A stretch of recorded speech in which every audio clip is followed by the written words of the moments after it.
আমরা সকল সরকারি এবং বেসরকারি প্রাইভেট এবং সরকারি সকল নার্সিং শিক্ষার্থী মিলে গতকাল সিভিল সার্জন কার্যালয়ে অভিযান পরিচালনা করেছি এবং আমাদের মুখ্য দাবি ছিল সকল প্রকার ভুয়া এবং অনিবন্ধিত নার্স নির্মূলকরণ।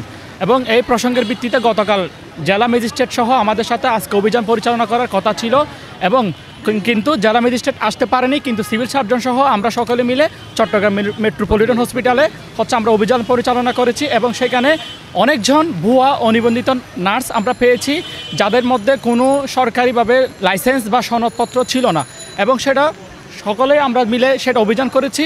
এবং সেই প্রেক্ষিতে সিভিল সার্জন আমাদেরকে আশ্বস্ত করেছেন উনি আগামী 2 দিনের মধ্যে চট্টগ্রামের যতগুলো প্রাইভেট নার্সিং বা হসপিটাল আছে সকল হসপিটালের মধ্যে তারা ভুয়া নার্স নির্মূলকরণ করবে।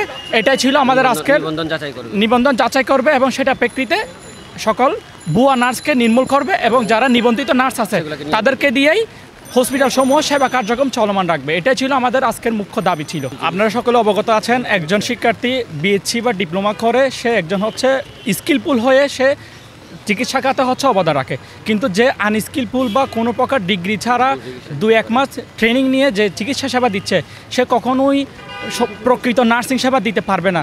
প্রকৃত মাতৃত্ব বা শিশু মৃত্যুর হার এ ধরনের কাজকর্মগুলো খুবই সেন্সিটিভ এবং বিভিন্ন অপারেশন থিয়েটার বলেন বা রুগীদেরকে পর্যাপ্ত পরিমাণে স্যালাইন ক্যানুলা এ জাতীয় কাজকর্মগুলো তারা দিতে পারে না, যার কারণে নার্সিং সমাজের বদনাম হচ্ছে এবং যারা পেশেন্ট আছে তারা প্রতারিত হচ্ছে। এটা একটা অন্যায়। আমরা এটার বিরুদ্ধে আজকের মূল কার্যক্রমটা পরিচালনা করতেছি।